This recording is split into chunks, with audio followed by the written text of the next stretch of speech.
반갑습니다. 장녕 옥야고등학교 고3 생활과 윤리 담당교사 이재선입니다. 예, 또 이렇게 수업 시간에 만나게 되었습니다. 유튜버 선생님 채널을 보니까 3학년 수업과 2학년 수업은 차근차근 쌓여 나가고 있는 것 같습니다. 제작을 하고 만드는 과정은 힘은 들지만 이렇게 쌓여가는 어떤 모습 또는 결과를 보니까 조금 뿌듯합니다. 예. 예. 사진 한번 보고 갈까? 예. 아는 분이 또 이렇게 우포늪 가서 찍은 사진입니다.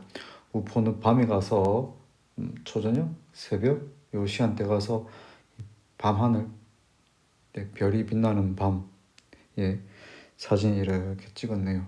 예, 멋집니다. 자, 여기도 멋지지요. 여기였죠. 여기 민수야. 예, 민수가 사는 밀양의 위양지라는 곳이랍니다. 되게 좀 이렇게 을씨년스럽기도 하고 되게 선명하기도 하고, 이걸 반영이라고 합니다. 이렇게 위에 물체가 있으면 밑에 물을 뿌려서 그 모습이 그대로 이렇게 하게 하는 것이 이제 반영인데, 어떤 작가들은 이 반영된 모습이 쨍하게 찍힌 거 좋아하는 학자도 있고, 사상가란다 작가도 있고, 어떤 사상가는 약간 이렇게 물의 느낌이 있도록 촬영한 작가도 있는 것 같습니다. 자, 그리고 마지막으로 조승달이라고 합니까? 덕경아, 엔토의 칭동 형상. 덕경아, 조승달 맞습니까? 예, 달의 크레이터라고 합니까? 잘 보이고, 예, 좋습니다.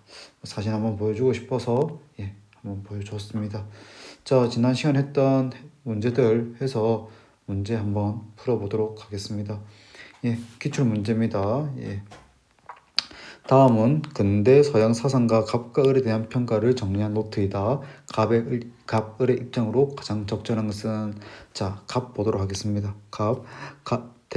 대다수의 사람들의 행복을 최대화시킨 것이 옳은 행동이라고 주장한다. 대다수의 사람들의 행복을 최대화시키는 것, 다른 말로 바꾸면 뭐가 되겠습니까? 최대다수의 최대 행복이 되겠지요. 자, 누구의 입장이 되겠습니까? 바로 공리주의의 입장이 될 수 있다는 것입니다. 하지만 갑의 입장은 정의롭지 못하거나 또는 개인의 권리를 침해하는 행동일지라도 최대다수에게 많은 행복을 가져다 준다면 무엇이 될 수 있다? 옳은 행동이 될 수 있다 라는 부적절한 경우를 발생시킨다. 또한 인간의 내면적 동기를 소홀하고 쾌락의 질적 처리를 고려하지 않는다라는 비판을 받는다. 자, 그래서 이것은 누구의 관점 되겠습니까? 공리주의 중에서도 질적 측면을 고려하지 않고 양적 측면에 대해서만 제시하는 바로 양적 공리를 주장하는 벤담의 공리주의가 되겠습니다. 되겠습니까? 자, 그래서 벤담의 양적 공리주의, 그리고 이것을 가리켜서 유용성의 원리다라고도 얘기를 하지요. 자, 그리고 유용성의 원리, 최다수의 최대 행복이 바로 도덕과 입법의 원리가 되어야 된다. 자, 도덕이 되고 그것이 법으로서 세워질 수 있는지에 대한 어떤 기준, 원리, 근거가 바로 이 두 가지가 돼야 된다는 것입니다. 그리고 이 두 가지는 같은 겁니다. 네. 자, 2번 보도록 하겠습니다. 을은 무엇을 주장하고 있습니까? 정언명령을 주장하는 도덕법칙, 모든 사람이 준수해야 한다. 어떤 성격이 되겠습니까? 보편성을 의미하겠죠. 자, 하지만 을의 주장은 어떤 성격에 치우쳐? 형식적 성격에 치우쳐. 아이고, 두꺼워라. 자, 지난 시간에 정미가 선생님한테, 선생님 왜 근대윤리의 특징은 추상적이에요 라고 했을 때, 이 추상적이란 표현과 반대되는 개념이 바로 구체적이라는 것입니다. 다시 지우고 읽겠습니다. 자, 추상적이란 표현과 대비되는 개념이 바로 구체적이라는 표현입니다. 구체적인 것은 쉽게 구체적인 상황인 것입니다. 내가 처한 상황. 하지만 추상적이라는 것은 그런 구체적인 것보다는 어떻게 본다면 포괄적이다. 하나의 기준을 가지고 다양한 사항에 접근할 수 있다라는 것이 된다는 것입니다. 그래서 어떤 성격도 가지고 있다? 보편성을 지닌다. 하나의 원리를 가지고 모든 구체적인 사항에 다 적용시킬 수 있다는 것입니다. 되겠습니까? 자, 그래서 이 의를 주장하는 정언명령을 주장하는 보편성을 주장하는 사상가 바로 누가 되겠습니까? 칸트의 의무론이 되겠죠. 그리고 이 의무론의 특징은 구체적 성격보다는 구체적인 법칙에 제한을 하지는 않습니다. 다만 어떤 것을 제시한다? 형식적인 정언명법을 제시한다는 것이죠. 자, 그럼 정언명법 크게 두 가지가 있었습니다. 첫 번째, 무엇의 정식? 보편성의 정식. 두 번째, 인간성의 정식. 그래서 이 두 가지 정언명법 또는 형식을 통과하면은 무엇이 될 수 있다? 도덕 법칙이 될 수 있다라고 얘기를 합니다. 자, 그래서 도덕 결정을 내는 데 있어서 형식과 형식에 치우치고 추상적이기 때문에 어떤 것을 하지 못해준다? 구체적인 내용을 제시해주지 못하고 무엇을 허용하지 않는다? 예외를 허용하지 않아 지나치게 엄격하다. 자, 선생님 기억하면 되겠죠? 예, 언제? 자율학습 시간에 여러분들 지도하고 있는 선생님의 모습이 되겠습니다. 그러면 여러분들 자습하고 있을 때 선생님 안 돼! 하고 돌아가! 이렇게 하는 것은 바로 무엇이 되겠다?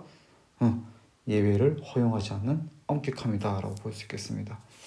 되겠죠. 그리고 의무가 상충할 때 부딪힐 때 이를 해결해 줄 수 있는 실질적 지침을 제공하는데 한계가 있다라는 것입니다. 자, 반드시 지켜야 할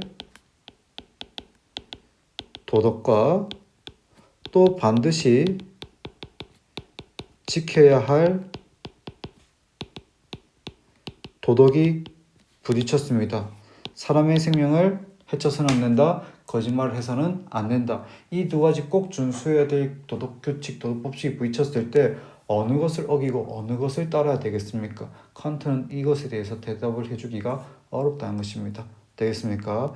자, 이거 윤리 문제입니다. 윤리 문제인데 윤리 문제 중에서도 상당히 까다롭게 출제되었기 때문에 3점짜리 배점이 되겠죠. 그리고 이 정도는 풀어줄 줄 알아야 생명에서도 수능과 모의고사에서 접근할 수 있습니다. 선생님, 윤사 문제가 어떻게 생명에 나올 수 있어요?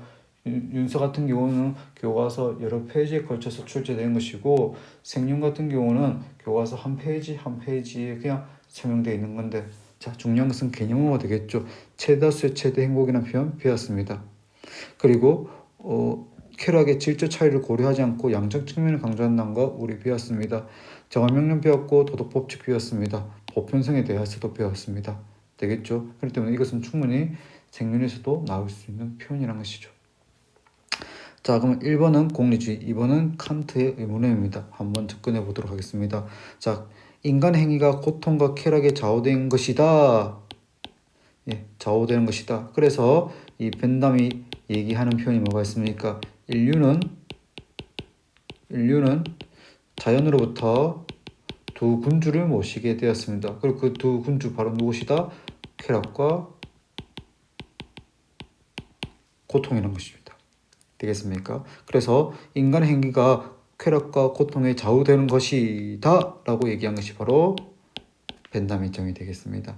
자, 2번 행위의 오름은 결과에 포커스를 맞춘 것은 갑, 동기에 포커스를 맞춘 것은 을이지 모두 고려해야 된다라는 입장은 아니게 되겠습니다.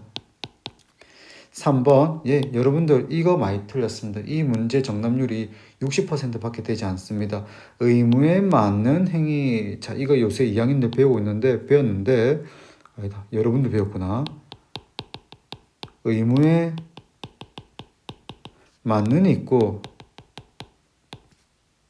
다시 의무로부터의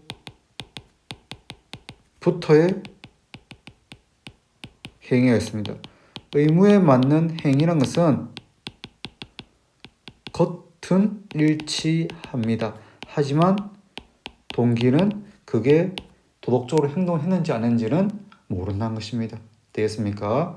자, 어려운 처지에 놓여 있는 사람을 도왔다. 의무에 맞습니다. 하지만 그것이 동정심에 의해서 도와줬다면 칸트는 그것은 의무에 맞는 행동이지 의무에서부터 나온 행동은 아니다 라고 얘기를 한 것입니다. 그럼 의무로부터 행위란 것은 바로 무엇입니까? 겉 일치합니다. 눈으로 보이는 도덕적 행동 같습니다. 하지만 동기가 도덕 법칙이어야 된다는 것입니다. 되겠습니까? 그래서 의무에 맞는 이란 표현, 칸트에게 적합하지, 칸트에게는 적합한 도덕이 아니다라고 얘기를 할 수 있겠습니다. 자, 4번. 이것도 틀렸습니다. 4번. 자, 보편화 가능한 행위의 준칙은, 행위의 준칙이라는 것은 어떤 성격을 가지고 있겠습니까? 주관적 성격을 가지고 있겠죠. 그리고 이 주관적 성격이 어떻게 될 수 있다면, 보편화 가능하다면 도덕 법칙은 위배되지 않는다. 정언명법의 제1 정식이었습니다. 그래서 답은 4번이 되겠습니다. 자신의 행복 정신은 보편적 도덕 원리 수립의 근거가 된다. 자, 자신의 행복이라는 좋은 결과를 가져다 주는 것이 보편적 도덕 원리의 수립의 근거가 된다라고 얘기할 수 있는 사상가들은 바로 공리주의가 된다는 것입니다. 나의 행복이라는 좋은 결과를 가져다 주는 것은 나에게 보편적인 도덕 원리가 될 수 있다라는 것이죠. 되겠습니까? 자, 요게 오답률이 좀 높았습니다.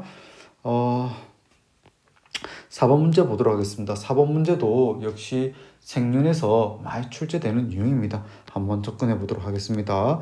나는 도덕 발달이 책임과 관계, 책임과 인간 또는 대인 관계에 기초해야 하며 도덕 판단에서도 추상적인 배려보다는 사고보다는 상황에 대한 고려, 상황에 대한 고려라는 것이 바로 구체적인 상황 판단이라는 것이죠. 공감, 배려를 중요시 여기게 된다. 자, 그런데 어떤 학자는 도덕 판단을 결정하는 것은 추론 능력이다. 추론 능력이라는 것은 바로 이성적 사고 능력을 의미한 것이죠. 그리고 도덕 발달 단계에서 가장 높은 단계에 있는 사람은 어떤 정의를 추구한다? 보편적인 정의 원리를 추구한다라는 것입니다. 되겠습니까? 자, 그러면 나라는 사람은 무엇을 강조합니까? 책임 또는 관계, 그리고 공감, 배려를 중요시킵니다. 그래서 무슨 윤리가 되겠죠? 배려 윤리가 되겠습니다.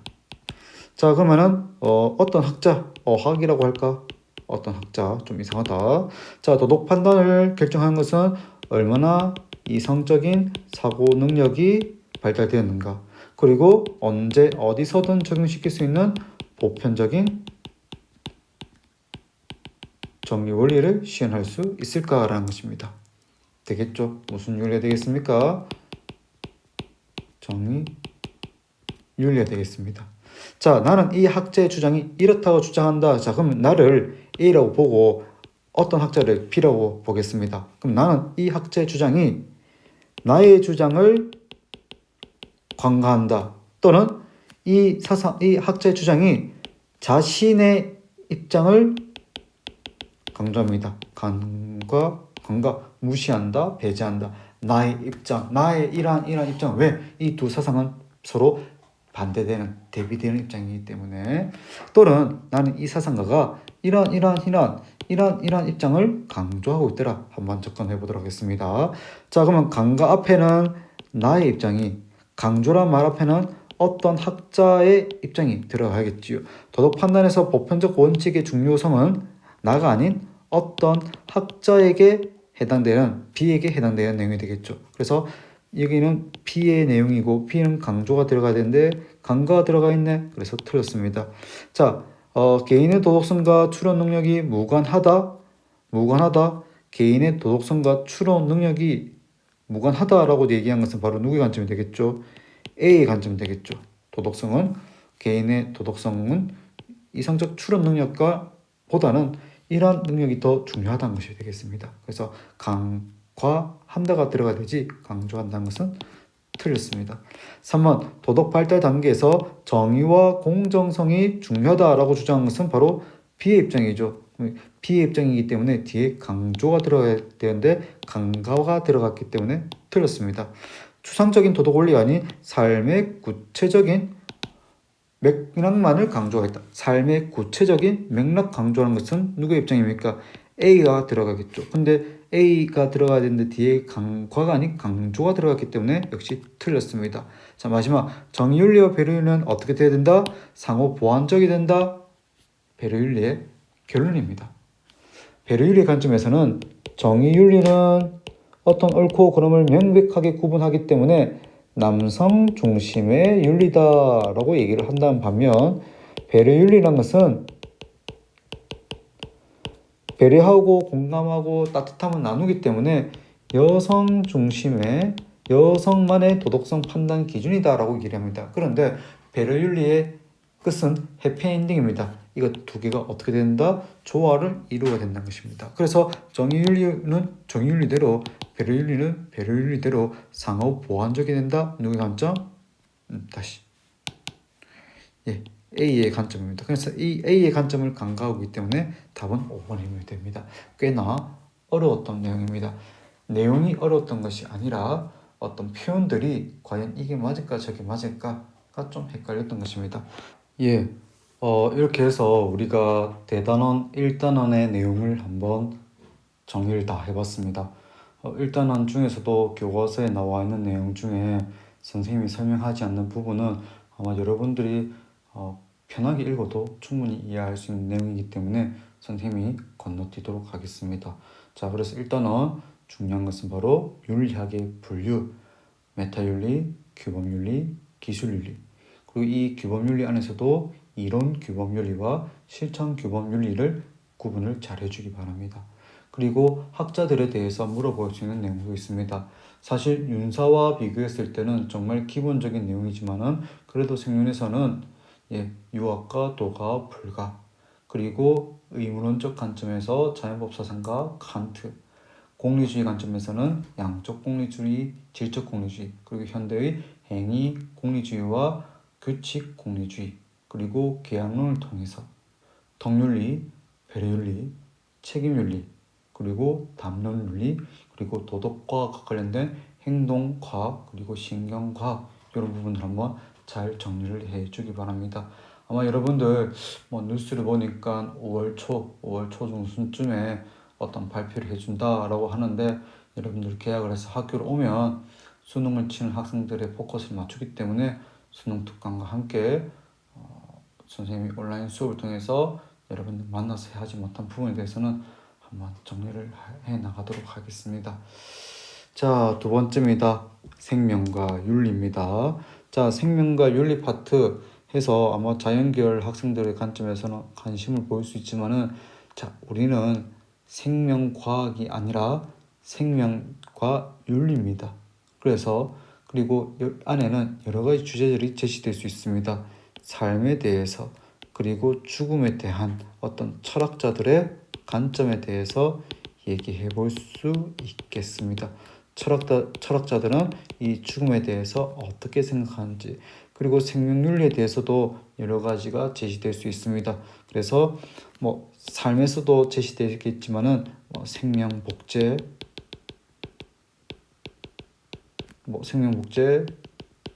배와 복제와 배아 실험, 유전자 조작, 그리고 동물 실험과 이 동물 실험에 대한 어떤 동물의 권리에 대해서, 그리고 사랑과 성의 윤리, 사실 선생님 크게 여러분들에게 가르쳐 줄 수 있는 내용이 있는 것이 아닙니다. 보수주의적 관점의 사랑, 그리고 중도주의적 관점, 그리고 급진주의적 관점, 그리고 어떤 성적 결정권, 그리고 음란물에 대해서 이거에 대해서 우리가 어떻게 접근해야 되는지에 따라서 정리된 내용입니다. 그래서 요 세 단원 자연 계열 학생들에게서는 하나 이렇게 배워갈 수 있겠지라고 생각할 수 있지만은 그것도 동의합니다. 하지만 여기는 사실 정해진 논거들이 있습니다. 이 단원에서, 그리고 수능 생활과 윤리에서 제시되는 생명과 윤리는 사실 정해진 논거가 있고 그 정해진 논거에 대하여 선택을 한 것이 어떤 문제의 유형이 된다는 것입니다. 되겠습니까? 그래서 어쩌면 여러분들 1학년 때 선생님과 생활과 윤리를 배웠다면은 어떤 그 토론 활동 그리고 다양한 여러 자료도 보면서 토론 활동도 했을 건데 우리는 또 수능을 준비해야 되는 고3이기 때문에 한번 이렇게 정해진 논거에 따라서 정리하고 배워보도록 하겠습니다. 자, 첫 번째 나와 있습니다. 출생의 윤리적 의미. 좋습니다. 어떻게 살아야 하는가, 어떻게 태어났는가 이런 내용들 있지요. 자, 그리고 생명의 윤리적 의미 나와 있습니다. 한번 봐주기 바라고. 자, 출생과 관련된 윤리적 쟁점에서 첫 출발점 바로 인공 임신 중절. 선생님이 별로 좋아하는 단어는 아니지만은 태아를 떨어뜨린다. 낙태와 관련된 부분입니다. 자, 그래서 인공 임신 중절이라는 것은 분만하기 전에 산모의 신체에서 태아를 인공적으로 분리를 한다. 그래서 임신을 인공적으로 종결한다는 것이 되겠죠. 자, 신체에서 태아를 인공적으로 분리해낸 후 그 태아는 어떻게 되겠습니까? 안타깝게도 삶의 시작의 부분에서 마침표를 찍게 되는 그런 안타까움이 있게 된다는 것입니다. 자, 인공 임신 중절에 대한 논쟁은 임산부인 여성의 권리와 선택을 옹호해야 한다는 입장입니다. 첫 번째, 여성의 권리, 즉 여성의 선택을 중요시 여긴다. 선택을 우선적으로 고려를 해야 된다는 입장. 두 번째, 생명을 가진 태아 생명은 어떻게든 옹호해야 된다. 누구 중심이 되겠습니까? 태아의 생명권을 옹호해야 된다는 두 입장으로 나뉘게 된다는 것입니다. 그래서 첫 번째, 이런 인공 임신 중절을 찬성할 입장에서는 여성의 권리를 중요시 여기는 반면 인공 임신 중절을 반대하는 사람은 타의 권리 또는 타의 생명을 중요시 여기는 입장이 되겠다라는 것입니다. 되겠습니까? 자, 그래서 수능 생활과 윤리를 선택한 친구는 이 부분, 이 파트를 맞추기 위해서는 반드시 이 내용을 정리를 해놔야 된다는 것입니다. 그러면 인공 임신 중절의 찬성의 근거는 결국 누가 주도가 되겠습니까? 여성의 권리와 여성의 선택이라는 것입니다. 반면 인공 임신 중절 반대를 하는 근거 입장은 무엇이 되겠습니까? 태아의 생명과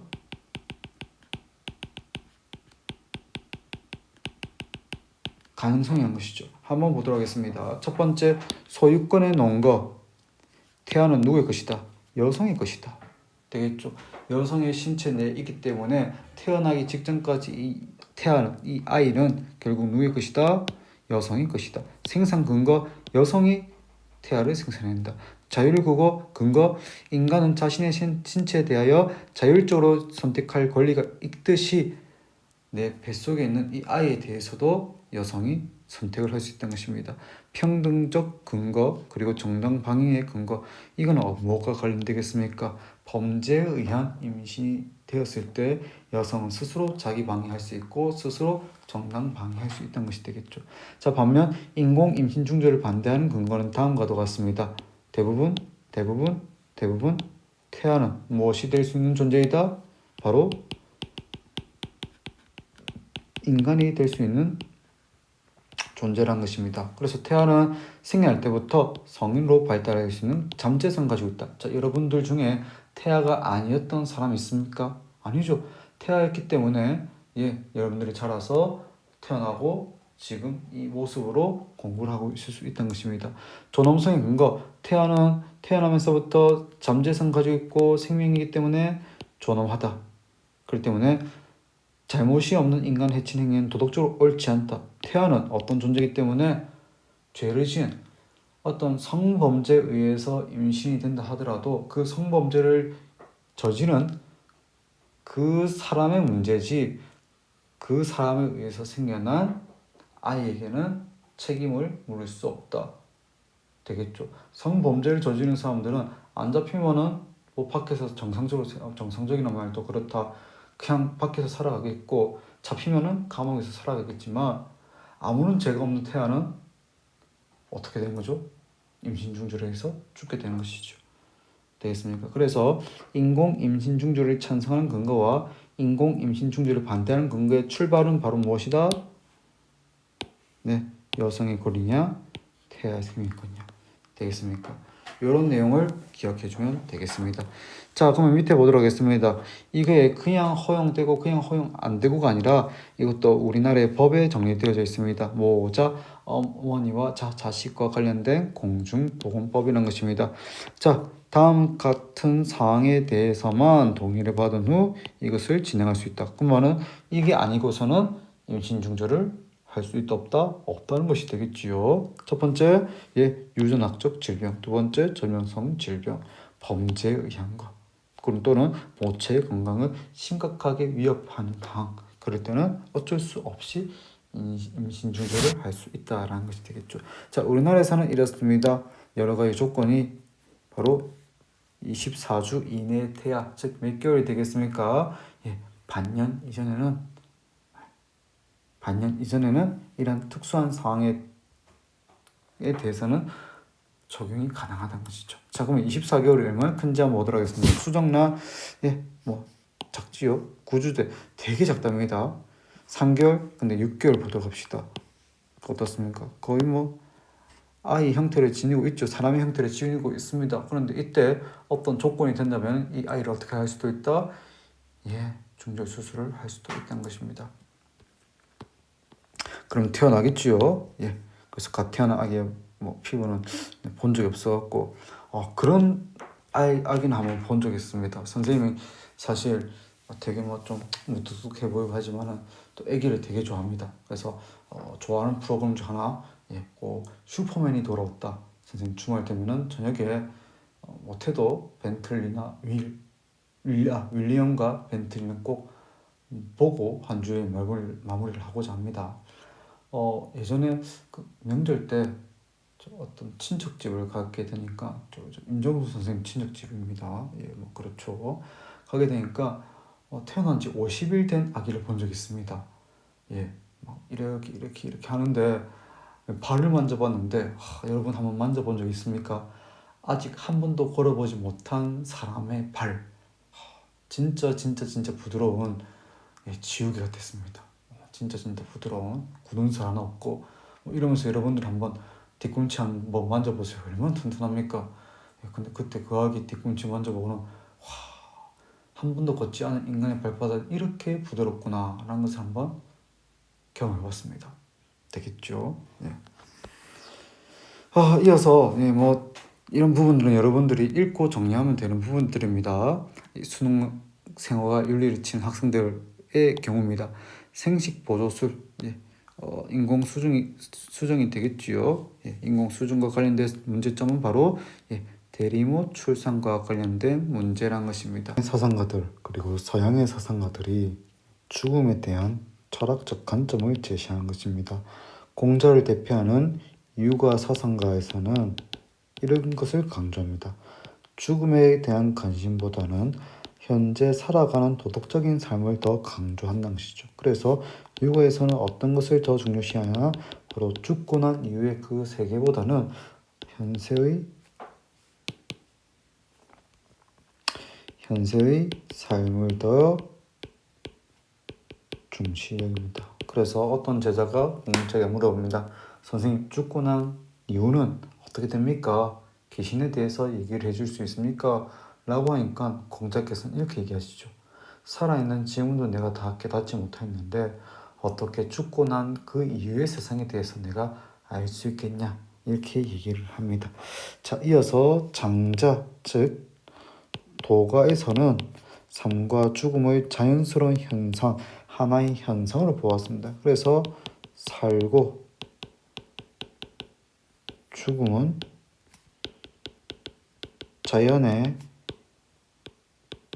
현상이다라고 보면서 살아있는 것이라는 것은 바로 기가 모여있는 상태이고 죽음이라는 것은 기가 흩어진 상태이다. 그렇기 때문에 죽음에 대해서는 전혀 걱정할 필요가 없다는 것입니다. 봄이 오면 꽃이 피고 여름이 되면 잎이 풀어지고 가을이 되면 잎이 지고 떨어지듯이 인간의 생명이라는 것도 역시 시간이 지나고 자연스러운 하나의 현상이다라고 얘기를 한 것이지요. 자, 불교에서도 마찬가지라는 것입니다. 대표적인 예가 뭐가 있었습니까? 신과 함께가 있었지요. 죽음을 무엇이라고 합니까? 윤회라고 합니다. 그래서 불교에서는 삶과 죽음의 굴레라고 하죠. 그래서 살아있을 때 어떤 모습이냐에 따라서 다음 생이 결정되는 것, 바로 무슨 사상이었습니까? 사상이었습니다. 그래서 무엇을 쌓는다면, 선업을 쌓는다면 그 다음 삶이 플러스가 될 것이고, 악업을 쌓는다면 그 다음 삶이 마이너스가 될 것입니다. 사실 선생님은 영화보다는 참 웹툰을 신과 함께는 웹툰으로 한 3번, 4번 정도, 그리고 1화부터 처음, 선생님 그때 사감을 하고 있었기 때문에 1화부터 처음부터 이렇게 봤던 기억이 납니다.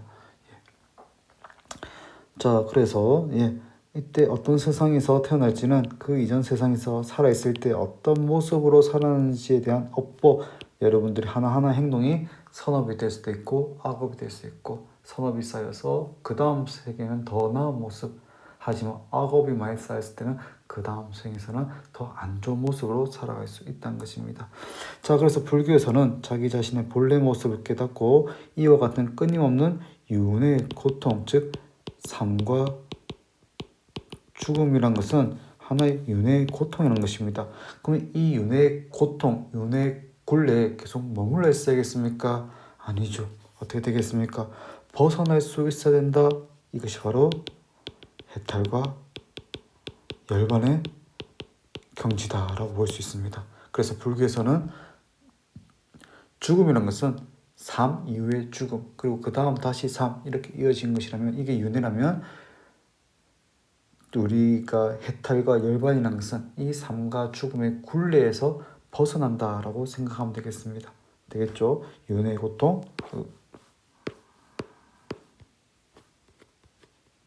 윤회의 고통 또는 윤회의 굴레. 자, 몇 명 더 있죠. 플라톤, 에피쿠로스, 그리고 실존주의 하이데거입니다. 자, 플라톤은 죽음은 영혼과 육체가 분리된 것이다 라고 보았습니다. 그래서 이 육체란 것은 어떻게 보면은 하나의 감옥이고, 영혼이라는 것은 이 육체라는 감옥이 갇혀져 있다라고 생각했습니다. 그래서 오히려 플라톤은 죽음을 통해서 육체에서 벗어나 영혼이 자유로워질 수 있다. 육체에서 영혼이 자유로워질 수 있다라고 얘기를 합니다. 되겠죠? 에피쿠로스는 어떤 경험을 기준으로 얘기를 합니다. 자, 살아있을 때는 무엇을 경험할 수 없고 죽음을 경험할 수 없고, 죽었을 때는 바로 우리가 어떤 그 죽음에 대한 고통을 경험할 수 없다. 그렇기 때문에 우리는 살아있을 때 죽음과 무관하고 죽었을 때는 고통을 겪을 수 없기 때문에 무관하다. 그래서 에피쿠로스가 얘기하는 것은 바로 살아있으면 죽음이 없고 죽으면은 느낌이 없다. 그래서 바로 삶과 무관하다. 그렇기 때문에 다시 정리 좀 해보겠습니다. 조금 중요한 부분입니다. 자, 에피쿠로스는 이렇게 얘기합니다. 기본적으로 어떤 경험을 중시하는 것이죠.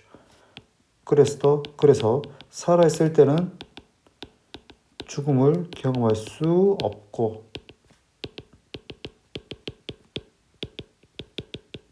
그리고 죽음 이후에는 어떤 고통이나 경험을 느낄 수 없다라고 합니다. 그러므로 있을 때는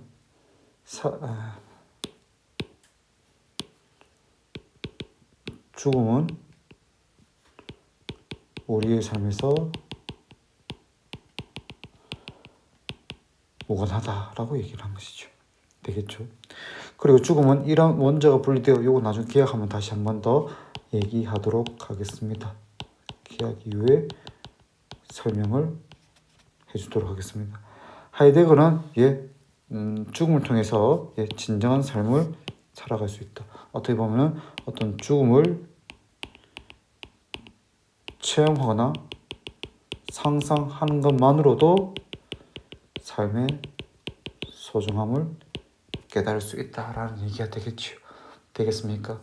그래서 이 D파트에서 꼭 한 문제씩 출제된 것 중에 하나가 동양과 서양 사상가들이 생각하는 죽음관입니다. 크게 세 가지가 제시되었습니다. 첫 번째, 유가, 불가, 도가. 그리고 서양에서는 플라톤, 에피쿠로스, 마지막에 했던 하이데거. 이 6명의 사상가가 얘기하는 죽음에 대한 관점에 대해서 한번 잘 기억을 해주기 바랍니다. 자, 오늘 수업은 여기까지고 선생님 오늘 수업에 대한 과제를 제시할 테니까